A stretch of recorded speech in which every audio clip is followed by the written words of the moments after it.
जय हिंद दोस्तों, स्वागत है आप सबके आपके अपने YouTube channel self study with Kundan Kumar में। आज बात करेंगे साइकोलॉजी कक्षा 12वीं और आप सबके लिए साइकोलॉजी से मॉडल पेपर तैयार किए हैं जो कि सेट 6 है। और अभी तक आपने 1 से लेके 5 तक सेट नहीं देखे तो जाके जरूर देखिएगा, क्योंकि ये पांचों का पांचों सेट आपके बोर्ड एग्जाम के लिए बहुत ही ज्यादा इंपॉर्टेंट है। तो जाके जरूर देखिएगा, जिसका लिंक आपको आई बटन में या तो वीडियो के डिस्क्रिप्शन में डाल दिए हैं, वहां से आप जाके देख सकते हैं।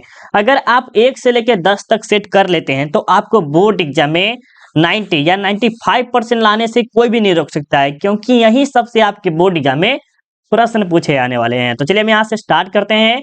और अभी तक चैनल को सब्सक्राइब नहीं कर लीजिएगा, बेल आइकन को भी ऑल कर लीजिएगा। टेलीग्राम आपको 100% ज्वाइन करना है, क्योंकि यहाँ पर आपको टेस्ट इंफॉर्मेशन और भी चीज आपको टेलीग्राम पे ही दिया जाता है, जिसका लिंक आपको वीडियो के डिस्क्रिप्शन में डाल दिए हैं। वहां से आप जाके डायरेक्ट ज्वाइन कर सकते हैं।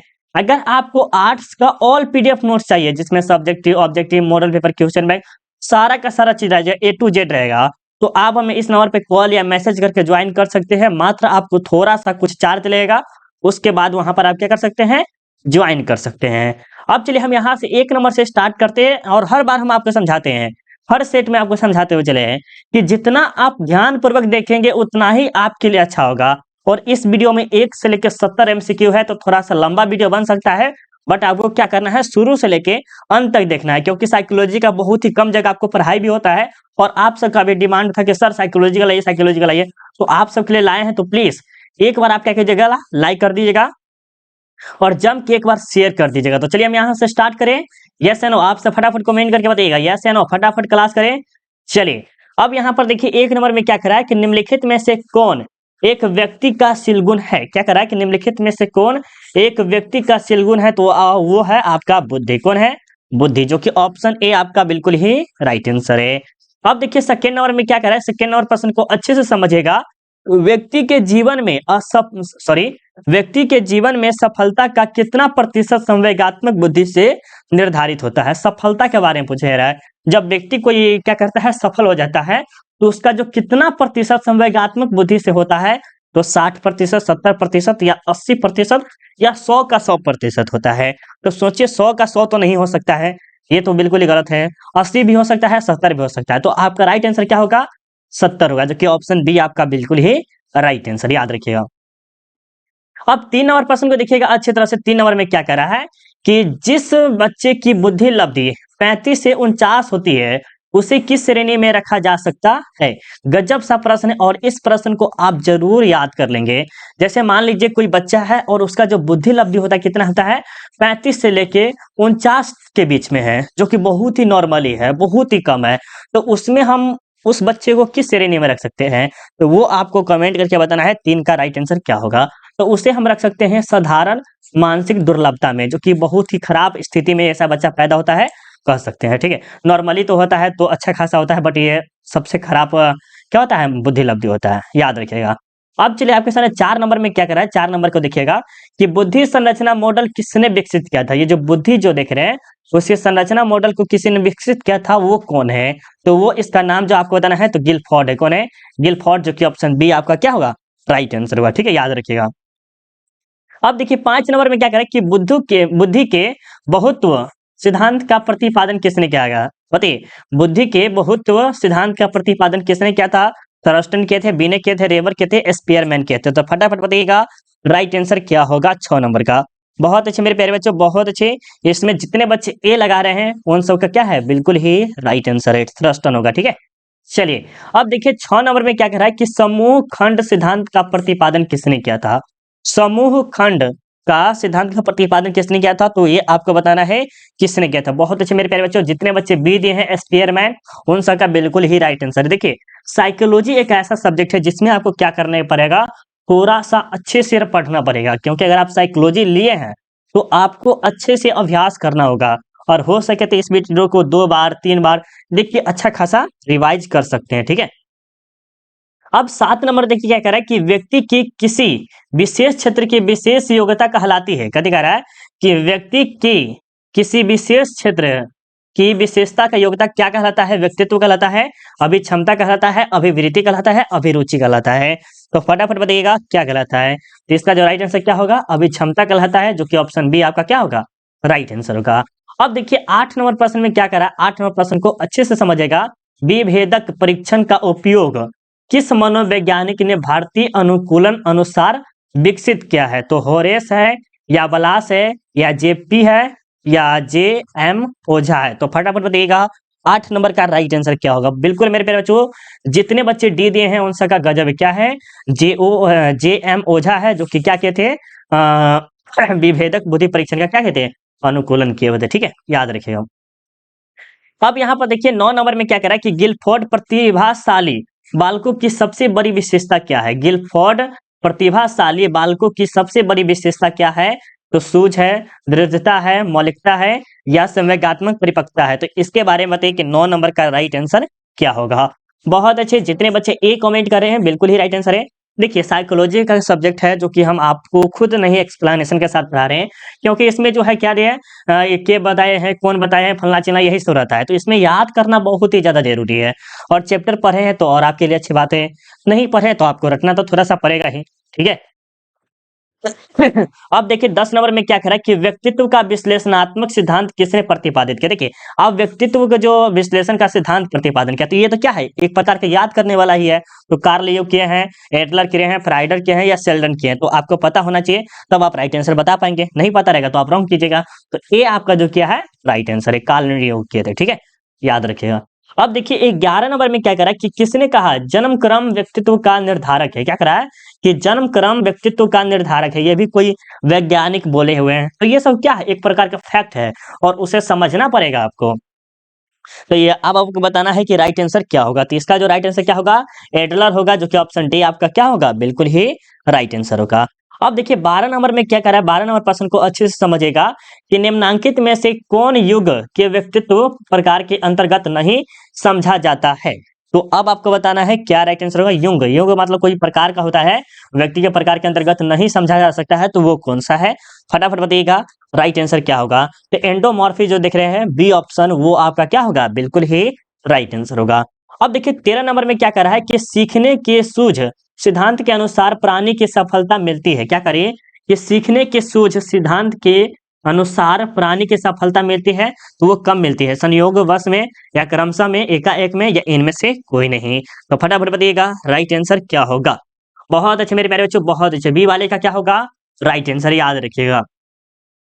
अब देखिए 14 नंबर में क्या कह रहा है कि एडलर के मनोविज्ञान को कहा जाता है। एडलर के मनोविज्ञान को क्या कहा जाता है? तो वो आपको कमेंट करके बताना है क्या कहलाता है। तो उसे हम क्या कहते हैं? मानवतावादी मनोविज्ञान कहते हैं, जो कि ऑप्शन जो है आपका राइट आंसर क्या होगा?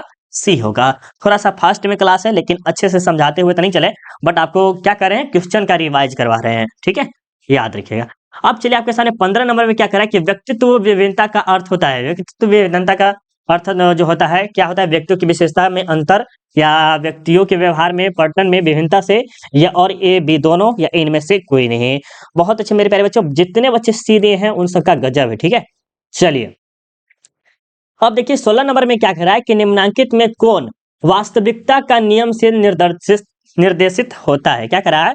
निम्नांकित में से कौन वास्तविकता का नियम से निर्देशित होता है? तो वो है उपाह है, परा है, अहम है, या इनमें से कोई नहीं? तो फटाफट बताइएगा। बिल्कुल जितने बच्चे इसमें सी बता रहे हैं उन सबका गजब है। ठीक है, याद रखिएगा। अब देखिए 17 नंबर में क्या कह रहा है कि फ्रायड के अनुसार मन के आकारात्मक मॉडल है। आकारात्मक मॉडल कौन सा है? तो चेतन है, अपाह है, या अहम है, या पराहम है? तो फटाफट बताइएगा राइट आंसर क्या होगा। तो इसमें जो है क्या होगा? अपाह, जो कि आपका बी ऑप्शन जो है उपाह, उपाह है। क्या है? उपाह, याद रखिएगा। अब चलिए आपके सामने 18 नंबर में क्या करा है कि पीएफ अध्ययन को किसने विकसित किया? पीएफ अध्ययन को किसने विकसित किया था? तो वो आपको कमेंट करके बताना है। तो वो जो किए थे रोजनिंजिंगम किए थे, जो कि ऑप्शन क्या होगा? सॉरी, ए होगा। क्या होगा? ऑप्शन ए आपका बिल्कुल ही राइट आंसर होगा। अब देखिए 19 नंबर में क्या कह रहा है कि टीएटी को किसने विकसित किया? कह रहा है कि टीएटी को किसने विकसित किया था? फ्रायड और गार्डेनर, मारे और स्पेयर। तो फटाफट आंसर ही बताना अच्छा होगा, क्योंकि ऑप्शन को पढ़ते चलेंगे तो बहुत ही ज्यादा टाइम ले लेगा। तो आपका जो मॉर्गन और मॉरे जो देख रहे हैं ऑप्शन डी, वो आपका क्या होगा, राइट आंसर होगा, याद रखिएगा। चलिए 20 नंबर में देखिए क्या कह रहा है कि ऐड आधारित होता है, ऐड आधारित होता है, ऐड आधारित है। तो अब बताइए किस पे आधारित होता है, तो सुखेप्सा के सिद्धांत पर, जो कि ऑप्शन सी आपका क्या होगा, राइट आंसर होगा। अब देखिए 21 नंबर में क्या कह रहा है, 21 नंबर प्रश्न को देखिएगा कि व्यक्तित्व के शील गुण के आधार पर किसने व्यक्तित्व को विभाजित किया है। देखिए अगर कहीं मिस्टेक से एक दो गलत हो जा रहा है तो आप क्या कीजिएगा, कमेंट करके बताइएगा सर यहाँ पर मिस्टेक हो गया था, तो हम आपको जरूर देंगे रिप्लाई इसमें, ठीक है, याद रखिएगा। तो 21 नंबर का क्या राइट आंसर होगा, बहुत अच्छे मेरे प्यारे बच्चों, इसमें जो सेल्डन देख रहे हैं वो आपका बिल्कुल ही राइट आंसर है। अब देखिए आपके सामने 22 नंबर में क्या कह रहा है कि टाइप ए एवं बी के व्यक्तित्व का प्रतिपादन किसने किया था। टाइप ए और बी ये दोनों के बारे में बोल जा रहा है, उसका व्यक्तित्व का प्रतिपादन किसने किया था, तो ये कोई मनोवैज्ञानिक है, तो अब आपको बताना है किसने किया था। चलिए बहुत अच्छे, इसमें जो किए थे फ्रेडमैन किए थे, जो कि ऑप्शन ए क्या होगा आपका राइट आंसर होगा। अब चलिए 23 नंबर देखिए क्या कर रहा है कि किसने व्यक्ति को पूर्ण रूप से कार्यशील व्यक्ति माना है। क्या कर रहा है कि किसने व्यक्ति को पूर्ण रूप से कार्यशील व्यक्ति माना है, तो कार्ल रोजर्स या मास्लो, कार्ल योग, एरिक फॉर्म। तो इसके बारे में बताइए राइट आंसर क्या होगा 23 नंबर का, फटाफट कमेंट करके बताइएगा क्या होगा 23 नंबर का। बहुत अच्छे मेरे प्यारे बच्चों, बहुत अच्छे, ए वाले का क्या होगा, बिल्कुल ही राइट आंसर है।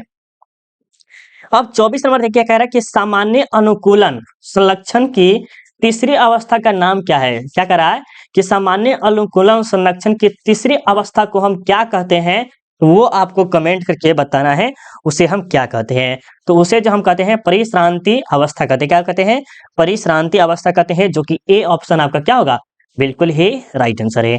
अब चलिए आपके सामने देखते हैं कितना नंबर प्रश्न आएगा, 25 नंबर। क्या कह रहा है 25 नंबर देखिए कि दबाव प्रतिरोधी व्यक्ति में कौन सी विशेषता नहीं पाई जाती है। दबाव प्रतिरोधी व्यक्तित्व में कौन सी विशेषता नहीं पाई जाती है, दुश्चिंता, प्रतिबद्धता या चुनौती नियंत्रण। तो कौन सी नहीं पाई जाती है, तो वो जो है नियंत्रण नहीं पाई जाती है, जो कि ऑप्शन आपका क्या होगा, डी बिल्कुल ही राइट आंसर होगा। अब देखिए आपके सामने 26 नंबर में क्या कह रहा है, 26 नंबर को देखिएगा, आक्रामकता का अध्ययन करने के लिए आप निम्नलिखित में से किस विधि का सबसे अधिक उपयोग मानते हैं। तो क्या कर रहा है, आक्रामकता को मापने के लिए, अध्ययन करने के लिए आप किस विधि का उपयोग सबसे उपयुक्त मानते हैं, तो वो आपको बताना है किस विधि को आप बहुत ही अच्छे मानते हैं। तो अंतर निरीक्षण जो होते हैं उसे बहुत ही अच्छा माना जाता है, जो कि ऑप्शन आपका क्या होगा, बिल्कुल ही राइट आंसर होगा, ठीक है।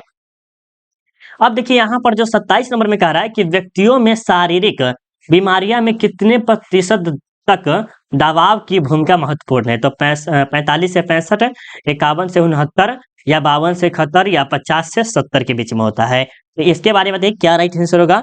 बहुत अच्छे मेरे प्यारे बच्चों, 27 का जो बच्चे डी बता रहे हैं उन सबका बिल्कुल ही राइट आंसर है। और बहुत बच्चे बोलते हैं कि सर हम लाइव क्लास कैसे कर सकते हैं, तो YouTube पे आपको जाना है, ठीक है। सबसे पहले आपको क्या करना है, YouTube खोलना है और वहां पर सर्च करना है self study with Kundan Kumar, ये सर्च कीजिएगा और उसके बाद लाइव लिख दीजिएगा, लाइव LIVE लाइव क्लास, ठीक है। उसके बाद आपको क्या होगा, आपका लाइव क्लास में ज्वाइन कर सकते हैं, ठीक है। याद हो गया, अब याद कर लीजिएगा। 28 नंबर में देखिए क्या कह रहा है कि सामान्य अनुकूलन संरक्षण में कितनी अवस्थाएं पाई जाती है।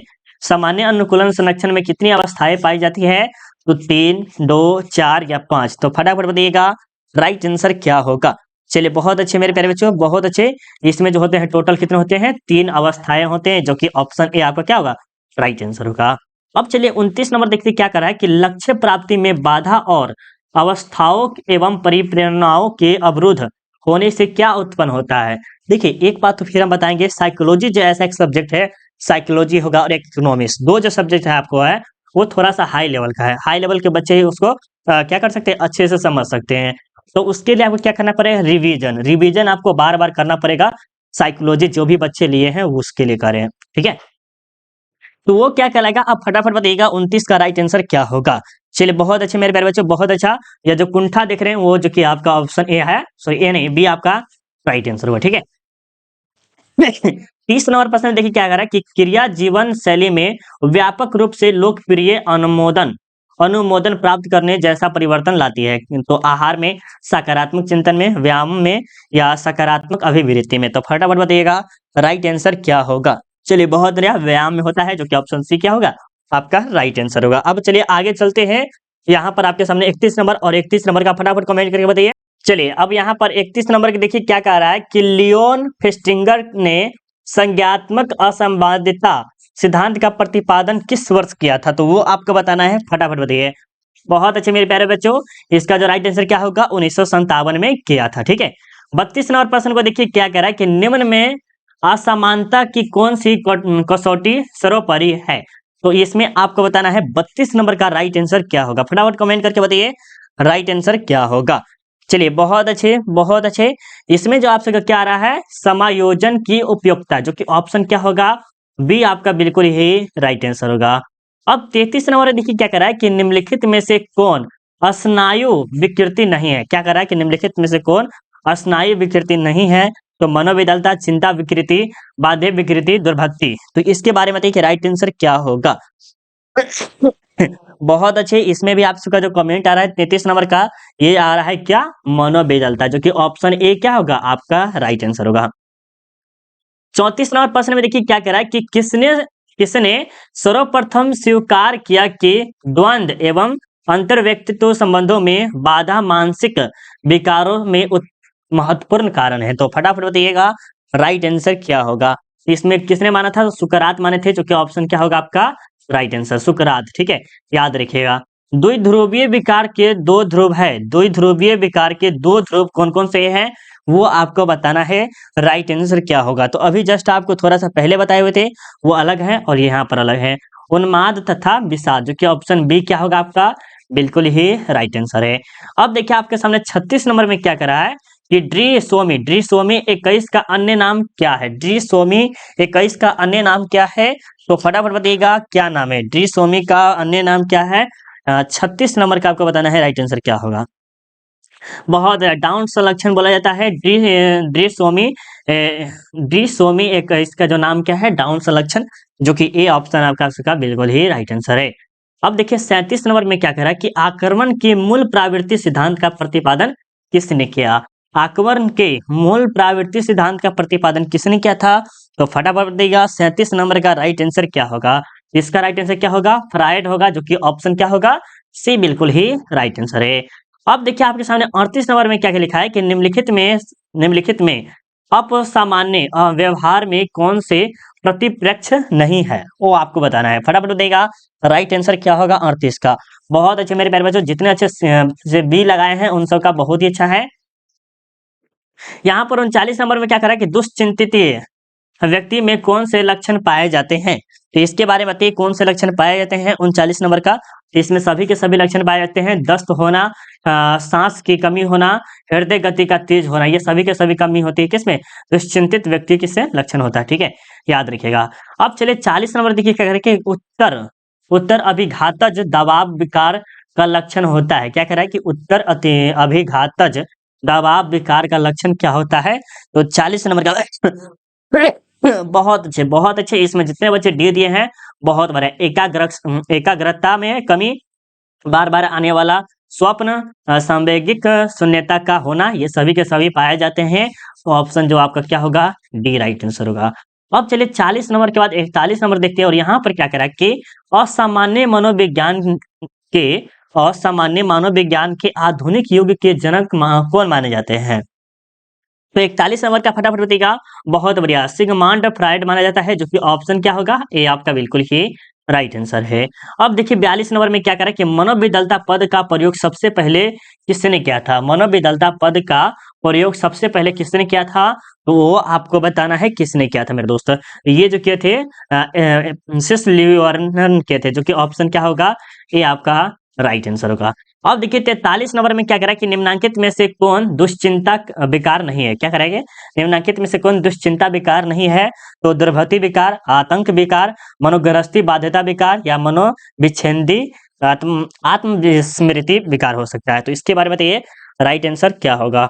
पता नहीं आप सबको कैसे याद करते होंगे, बहुत ही उटपटांग सब लिया गया है, इतना उटपटांग शब्द लिया गया है, मुझे लग रहा है कि आप अगर 2-3 बार भी देखते हैं तभी थोड़ा सा कंफ्यूज रहेंगे। ठीक है, डी वाले का बिल्कुल ही राइट आंसर है, तो उम्मीद हम कहते हैं कि आप एक बार नहीं 2 बार जरूर देखिएगा इस वीडियो को। अब देखिए 44 नंबर में क्या करा है कि मानसिक बीमारी कि वर्गीकरण की अत्यंत नवीनतम पद्धति क्या है? तो ये जो है ए जो ऑप्शन देख रहे हैं DSM-5 जो कि ऑप्शन ए आपका राइट आंसर होगा। छवि कितने प्रकार के पक्ष होते हैं? छवि जो होते हैं कितने प्रकार के पक्ष होते हैं? 2, 4, 3 या 5? तो इसका जो राइट आंसर क्या होगा? 4 जो कि ऑप्शन बी जो देख रहे हैं वो आपका बिल्कुल ही राइट आंसर होगा। अब देखिए 46 नंबर में क्या करें कि आधुनिक चिकित्सा शास्त्र का जनक किसे माना जाता है? आधुनिक चिकित्सा शास्त्र का जनक जो माना जाता है वो किसे माना जाता है? वो आपको फ्रायड को माना जाता है। तो बी ऑप्शन क्या होगा? बिल्कुल ही राइट आंसर होगा। अब देखिए सामूहिक अचेतन के विषय को कहा जाता है। सामूहिक अचेतन के विषय को क्या कहा जाता है? फटाफट बताइएगा। मनोग्रंथि कहा जाता है जो कि ऑप्शन क्या होगा? ए आपका राइट आंसर है। 48 नंबर देखिए क्या करें कि व्यवहार चिकित्सा किस सिद्धांत पर आधारित है? व्यवहार चिकित्सा किस सिद्धांत पर आधारित है? तो वो आपको बताना है किस सिद्धांत पर आधारित है। तो प्रेक्षण सिद्धांत पर देखिए आपका ऑप्शन क्या होगा? सी बिल्कुल ही राइट आंसर होगा। अब 49 नंबर देखिए क्या करें कि योग एक डॉट डॉट डॉट है। योग एक है तो क्या है? बताइए क्या है? तो ये जो है वैकल्पिक चिकित्सा है जो कि ऑप्शन बी क्या होगा? राइट आंसर होगा। ठीक है, याद रखिएगा। अब ये आपका 50वां प्रश्न है। यहाँ पर सेंचुरी आधा हो रहा है। 50 में कि मनोविदलता की चिकित्सा के संबंध में सर्वप्रथम किस चिकित्सक ने अध्ययन किया है? तो वो आपको बताना है किस चिकित्सक ने क्या क्या अध्ययन किया है। ये क्या है? ब्लूलर। क्या है? ब्लूलर जो कि ऑप्शन सी आपका क्या होगा? राइट आंसर होगा। याद रखिएगा। 51 नंबर देखिए क्या करें कि मनःस्नायु विकृति के रचनाकार कौन है? मनःस्नायु विकृति के रचनाकार कौन है? तो इसमें जो आपका 51 का क्या होगा? फीसर है जो कि ऑप्शन ए क्या होगा आपका? राइट आंसर होगा। अब देखिए विद्युत आघात चिकित्सा को किसने विकसित किया? विद्युत आघात चिकित्सा को किसने विकसित किया था? तो वो आपको बताना है। 52 नंबर का राइट आंसर क्या होगा? तो सर लेटी तथा बीनी जो कि ऑप्शन सी क्या होगा? आपका राइट आंसर होगा। 53 नंबर देखिए कह रहे हैं कि निम्न में से कौन मनोविश्लेषण विधि से संबंधित नहीं है? क्या कह रहा है? निम्नलिखित में से कौन मनोविश्लेषण विधि से संबंधित नहीं है? तो वो आपको कौन सा है? फटाफट बताइएगा। 53 का राइट आंसर क्या होगा? स्वप्न विश्लेषण जो कि देख रहे हैं वो आपका नहीं है। बाकी ये सब देख रहे हैं ये सब है। ठीक है। 54 नंबर में देखिए क्या कह रहा है कि मनोवृत्ति परिवर्तन प्रक्रिया में संतुलन या POX का संप्रत्यय किसने प्रस्तावित किया था? ये बताइए फटाफट बताइए। 54 नंबर का राइट आंसर क्या होगा? बहुत बढ़िया। फ्रेजर हाइडलर होगा जो कि ऑप्शन क्या होगा? सी आपका राइट आंसर होगा। चलिए अब देखते हैं 55 नंबर में क्या कह रहा है। 55 नंबर को देखिएगा अच्छे से कि श्रेणी आधारित स्कीमा को कहा जाता है। श्रेणी आधारित स्कीमा को क्या कहा जाता है? आदि रूप कहा जाता है, रूढ़िबद्ध कहा जाता है, दर्शक प्रभाव कहा जाता है, या इनमें से सभी? इनमें से कोई नहीं। सॉरी पति क्या होगा? 55 नंबर का। बहुत अच्छे। इसमें जो आपका राइट आंसर क्या होगा? आदि रूप होगा जो कि ऑप्शन ए आपका क्या होगा? राइट आंसर होगा। अब देखिए 56 नंबर कितना बड़ा प्रश्न है। 56 नंबर को देखिएगा कि दूसरों की उपस्थिति में लोग कभी कभी अधिक गलतियां करते हैं। सही बात है। दूसरे की उपस्थिति में क्या करते हैं लोग? अधिक गलतियां करते हैं। निष्पादन पर दूसरों की उपस्थिति का यह खराब प्रभाव कहलाता है। तो ये किसके लिए कहलाता है? तो वो आपको बताना है। 57 नंबर का। तो ये जो होते हैं किसमें होता है मेरे दोस्त? ये जो होते हैं सामाजिक श्रम व्यायाम में होता है जो कि ऑप्शन बी जो देख रहे हैं वो आपका राइट आंसर है। ठीक है, याद रखिएगा। अब देखिए 57 नंबर में क्या कह रहा है कि निम्नांकित में किसे एक समूह की विशेषताओं में नहीं रखा जा सकता है? तो अब बताइए किसे नहीं रखा जा सकता है? तो समूह में सदस्य के विशिष्ट लक्ष्य को नहीं रखा जा सकता है जो कि ऑप्शन बी क्या होगा आपका? राइट आंसर होगा। याद रखिएगा। चलिए अब देखिए 58 नंबर में फटाफट कमेंट करने की कोशिश कीजिए। जल्दी जल्दी कमेंट करेंगे तो फटाफट क्लास भी खत्म हो जाएगा क्योंकि क्लास बहुत ही लंबा चौड़ा नहीं जाना चाहिए। क्या? ठीक है। चलिए 58 नंबर देखिए क्या कह रहा है कि निम्नलिखित में से किसका समूह निर्माण में योगदान नहीं है? कैसे कह रहा है कि निम्नलिखित में से किसका समूह निर्माण योगदान नहीं है? तो वो जो है आपका किसका है? आत्मसम्मान का जो कि ऑप्शन सी जो देख रहे हैं वो आपका बिल्कुल ही राइट आंसर है। निम्न में से समायोजन के क्षेत्र में कौन आता है? समायोजन के क्षेत्र में कौन आता है? तो वो आपको बताना है। तो समायोजन के क्षेत्र में सभी के सभी आते हैं। शैक्षणिक आते हैं, व्यवसायिक आते हैं, संवेगात्मक आते हैं। मतलब कि डी आपका राइट आंसर होगा। ठीक है। अब 60 नंबर देखिए क्या कह रहा है कि कोलमैन के अनुसार सामाजिक प्रभाव का कौन एक प्रकार नहीं है? कोलमैन के अनुसार सामाजिक प्रभाव का कौन एक प्रकार नहीं है? तो अनुपालन, आज्ञापालन, दत्तात्मक या अंतरीकरण। तो अब फटाफट देगा राइट आंसर क्या होगा 60 नंबर का। बिल्कुल मेरे बच्चों, बहुत अच्छा। ए वाले का क्या होगा राइट आंसर, याद रखिएगा। अब चलिए आपके सामने देखिए 61 नंबर में क्या कह रहा है कि निम्नलिखित में कौन औपचारिक समूह का उदाहरण है। क्या कह रहा है कि औपचारिक समूह का सदस्य है, तो वो कौन है, तो वो है आपका धर्म। क्या है, धर्म, याद रखिएगा। फटाफट कर लेते हैं। समूह चिंतन का आविष्कार किसने किया था? समूह चिंतन का आविष्कार किसने किया था? 62 नंबर क्या बताइएगा? इसमें इरविंग जेनिस के थे, जो कि ऑप्शन आपका ए राइट आंसर होगा। 63 नंबर में देखिए, चलिए अब 33 नंबर का 63 नंबर का देखिए क्या कह रहा है कि सामाजिक प्रभाव का कौन एक प्रक्रिया निम्नलिखित में नहीं है, तो वो आपका राइट आंसर क्या होगा? डी होगा, याद रखिए, सामाजिक श्रमावनयन। ठीक है। चलिए अब देखिए आपके सामने क्या कह रहा है 64 नंबर में कि उच्चतम संगठित समूह है। उच्चतम संगठित समूह कौन सा है? तो देश है, परिवार है, सेना है, औद्योगिक संगठन है। तो इसके बारे में बताइए कि राइट आंसर क्या होगा। तो सभी बच्चे बोलेंगे सर उच्चतम संगठित समूह जो है देश है, क्योंकि देश में सभी चीज आ जाएगा, परिवार आ जाएगा, सेना आ जाएगा, औद्योगिक संगठन सभी चीज आ जाएगा। तो राइट आंसर क्या होगा? देश होगा क्या? 65 नंबर देखिए क्या कह रहा है कि भारतीय परिप्रेक्ष्य निर्धारण किसे कहेंगे, ये बताइए फटाफट। आमदनी कम एवं जीवन अपर्याप्त। इसमें राइट आंसर ही डायरेक्ट बता देना बहुत ही जरूरी है। तो 65 का आपका जो राइट आंसर क्या होगा? यही होगा, जो कि ऑप्शन ए आपका बिल्कुल ही राइट आंसर है। ठीक है। 66 नंबर देखिए क्या कह रहा है कि किस वैज्ञानिक ने कुंठा आक्रामकता सिद्धांत का परीक्षण करने के लिए अध्ययन किया था? तो 66 नंबर का बताइए। बहुत अच्छे, ए वाले का क्या होगा? राइट आंसर है। ठीक है, जॉन डोनाल्ड। ठीक है। 67 नंबर का देखिए, विश्व पर्यावरण दिवस कब मनाया जाता है? विश्व पर्यावरण दिवस जो मनाया जाता है 5 जून को मनाया जाता है, जो कि सी ऑप्शन आपका राइट आंसर है। आमने सामने संबंध आवश्यक है। आमने सामने संबंध आवश्यक है किसके लिए? तो साक्षात्कार विधि में। किसके? साक्षात्कार विधि में, जो कि ऑप्शन बी आपका क्या होगा? राइट आंसर होगा। अब देखिए 69 नंबर में कि एक प्रभावी मनोवैज्ञानिक बनने के लिए किस तरह के कौशल की जरूरत होती है?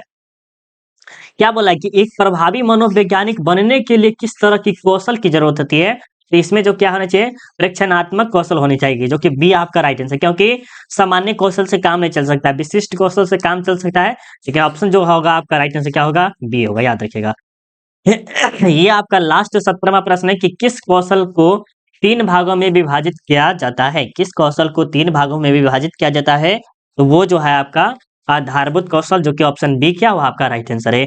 और जितने बच्चे, सभी बच्चों को बता रहे हैं, अगर आपने 1 से लेके 5 तक सेट नहीं देखे हैं तो जाके देखिए, और तब तैयारी आपका मजबूत होगा, बहुत स्ट्रांग हो जाएगा। और अगर आपको सेट 7 चाहिए तो जरूर कमेंट करके बताइएगा। और वीडियो कैसा लगा वो भी कमेंट करके बताइएगा, क्योंकि एक वीडियो में आपको 70 आज प्रश्न था, सॉरी 70 प्रश्न था, जो कि वेरी वेरी इंपॉर्टेंट प्रश्न था। हो सके तो इसे रिवीजन के तौर पे दोबारा भी देख सकते हैं। तो चलिए हम मिलते हैं अगले वीडियो में। अभी के लिए बाय बाय। जय हिंद, जय भारत।